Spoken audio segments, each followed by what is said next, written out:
Howdy y'all, I am IceGold, and today we're going over the absolute best death setup for PvE. Of course, we've got, max damage, pretty solid pierce, just everything good that you can really want to go for.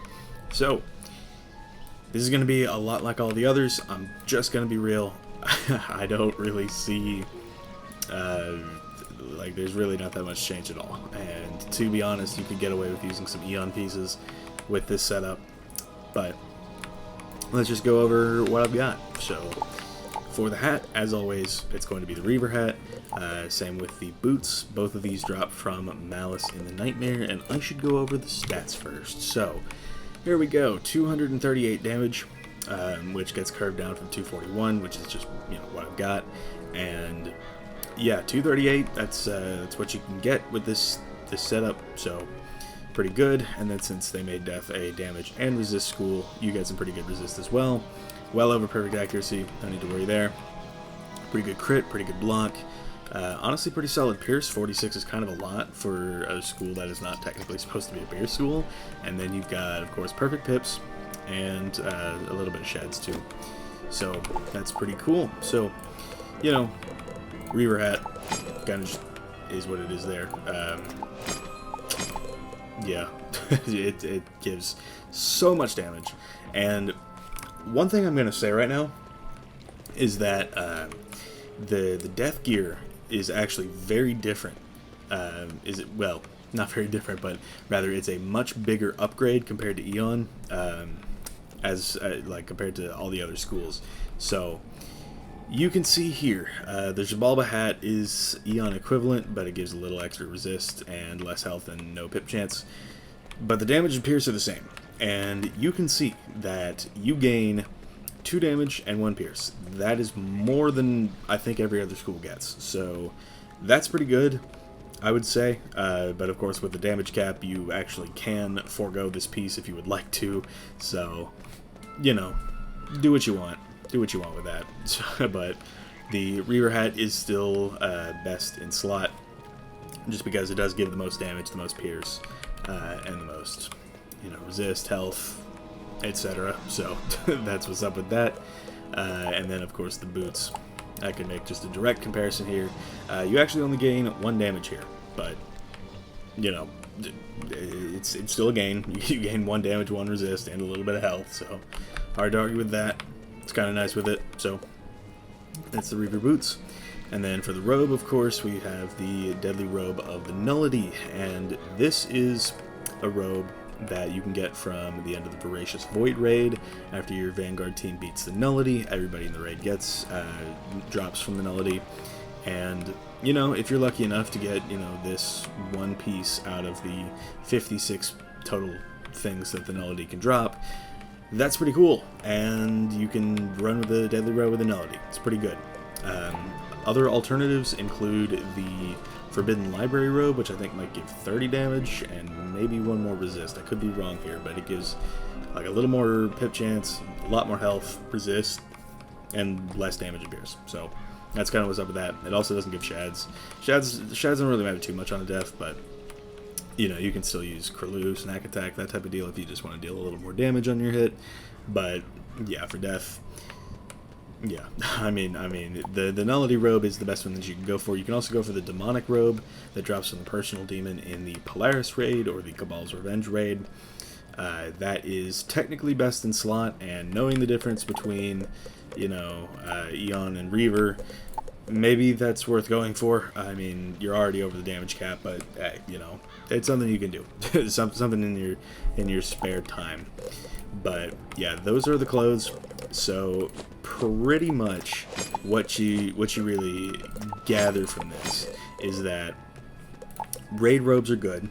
The Dragonspire and Polaris robes, in particular the Hunau robe, is pretty good as well, but it's not, I guess, as good as Nullity. Yeah, it technically passes because you have you have plenty of accuracy, but yeah, I would just recommend the Nullity Robe or the Demonic Robe if you can get into the Polaris raid. For the wand, this is the Xibalba Singularity Sword. This is the Reaver Boomerang equivalent. that drops also from the Crying Sky raid, and Hunhao himself will drop this piece, so have fun with that. But yeah, the Jababa wand is, in my opinion, best in slot. It ties with the Reaver Boomerang, and the Reaver Boomerang is also going to drop from Malice, same as these boots and hats, so just keep that in mind. And then I just rock with this because I didn't want to go for the Reaver wand when I already had this sitting around, so figured might as well just keep using the Jababa wand. That's what's up. So Jababa Singularity Sword, that is the best piece to go for. So yeah, it's what is that, 29 damage and 8 pierce, and I mean the Shads and accuracy. It's kind of hard to argue with this, so I would just say definitely get this. It is quite the upgrade from Eon, so definitely worth going for there. What does Eon even give? Okay, it actually gives pretty good cards. So next up, we have the Fell Dream Reaver Knife. This drops from the Invader Fleets in the Doom Moon in Novus, which is at the end of the Wallaru questline, because go figure. And yeah, I mean, look, 25 damage, that's 2 more than Eon would give you. And then, you know, it's 2 more health because Wiz, and that's kind of about it. Plus you get that square socket, right, which gives another 650 HP. Hard to argue with that. You get over 12,000 with that, which is pretty cool. So next up is the Amulet, and you've got a couple choices, but I like to rock with the Fell Dream Reaver Amulet that drops from Crash the Bandicoot out in the Wabagon territory in Wallaru. And that's because it gives a 45 blade, which is 5% better than a Frenzy, and it is a sharpened Death Blade, just without even needing to sharpen, so kind of hard to argue with that. I think it's a very good piece. It gives that circle slot, yeah, I said that right, circle slot, as well as the triangle slot. That is the only triangle that you'll need, and to be totally honest, you don't even need that triangle for anything. You could socket Shad rating if you really wanted to. I might actually go back and do that now that I'm looking at it, because, you know, 36 accuracy with everything else in this set, minus 16 is 20, you still won't fizzle Shads, Death is a beast, so maybe I do go back and socket Shad rating. I don't know how much I would use it, but I could get away with it, or I could socket an Epic Opal and just use that instead, but, you know, Wiz. Of course, Death is the school that gets all the choices, but yeah, you could use the Reaver Amulet, which is the easiest one to get in my opinion. You just sit there and farm Crash forever, and you'll eventually get a bunch of these. And then the Hunhao Amulet, this drops from High Priest Ishta, I think is the one that drops the amulets, in the Crying Sky raid, and he'll drop the 160 version, but you use, I think it's 8 Jababa shards to upgrade this to 170, so you can get that circle slot, and those of course drop from Hunhao, so have fun with that. So I would say just get the Reaver Amulet. It's definitely better.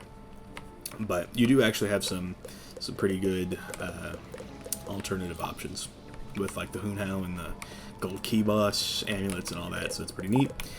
So next up is the ring, and of course this is the Fell Dream Reaver ring, 20 damage, all of that. I mean, it is so good, but yeah, ultimately this is probably the piece that upgrades the least from Eon, like all the other schools are like.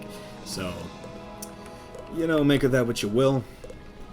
I like this drops from Freddy Croker in the Dreaming in Wallaru, and I think it's a very good piece. It is the best ring in the game for the Death School, and yeah, just hard to argue with it. It's pretty good. Not much else to say than that. So definitely get that piece. And you, technically speaking, you could forego like maybe the Reaver boots and the Reaver ring with this setup, and you would lose maybe, yeah, you would lose 2 damage, so you'd be at 239. So you could, what else could you do? You might be able to lose this and still hit the damage cap. So that's pretty cool. So that's just the Death School for you. Anyway, next up, we've got the Pet. This is a Quint Damage Mighty or Thinking Cap, whichever one manifested. Let me actually check on that. Mighty manifested, right? So this gives 33 damage. Hard to argue with that. You know, it gives a Blade and a Feint, just because it's a Gulcher, and pretty good. So yeah, Quint Damage Mighty. kind of expected, I guess. So, yeah, nobody's really shocked by that. For the mount, we have the Battle Narwhal. This is just like the only free-to-play mount that can actually give damage. Although I have heard that tournaments are dropping the gulchers, so you know, maybe you go for that someday. But yeah, in terms of like more accessible free-to-play, like you don't have to pay for it, you can go for this. You can fish this up from the Polarian Explorer's Bundle House, and you can go to that through Castle Tours. So, you know, technically free to play, so pretty neat. So, 2 damage, 2 extra damage, and I realized that that actually brings me up to 243 because I didn't have it equipped. So, yes, you could get away with the Eon Ring, hat, and boots, and be completely fine. So, that's just where we're at. That's just where we're at for the Death School.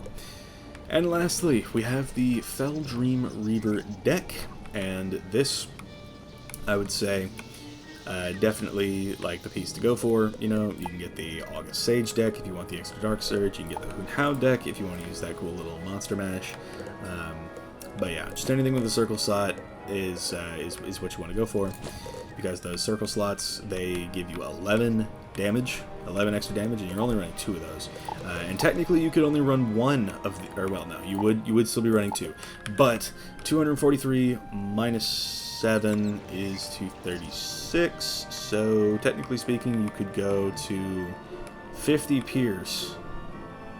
Oh wait, no, you don't even have to lose 7. You can have max damage and 50 Pierce if you swap one of these out for Armor Breaker. So, you know, it's a thought. Maybe I'll do that someday, but that day is not today. I don't feel like pet training. But yeah, circle slot, that's what you want on a deck. The rest doesn't really matter. That's just all you really need. So 11 death damage on that circle slot. Pretty good. That's all I can really say. So the Reaver deck is just what I use. It's the most accessible. This will drop from Mr. Montgomery in the Engineering Dungeon, also in the Doom Moon Novus. So pretty neat. And then, of course, if you want the Hoon How deck, you can be High Priest Tasha to actually get the deck, and then beat up Hoon How for the shards to upgrade this, which I think it's 10 shards, so you need 2 wins guaranteed. So it's a whole thing. Just get Reaver. That's all I'm going to say on the matter. So, yeah. Technically speaking, this is not actually the best setup, because, like I said, you can go to 50 Pierce if you have Breaker on your pet, and you can sacrifice, like, I don't know, Death Boon or something. So, yep, in the end, like I said, you know, 239 death damage if you do that. With pretty good resist, perfect accuracy, you can socket an Epic Opal here on your Amulet. That's just how it works. That's how the Death School is. Pretty good crit, pretty good block, and then 50 Pierce if you have Breaker, 46 if you don't, and you just lose a bunch here. So, Wiz, I guess. And then, yeah, overall, pretty good. Death definitely has the best stats in the game. That I don't think anybody can argue that. So, yeah, how about it? So thank y'all for watching. I've been Ice Gold. Be sure to like, subscribe, and leave 50 comments for the algorithm.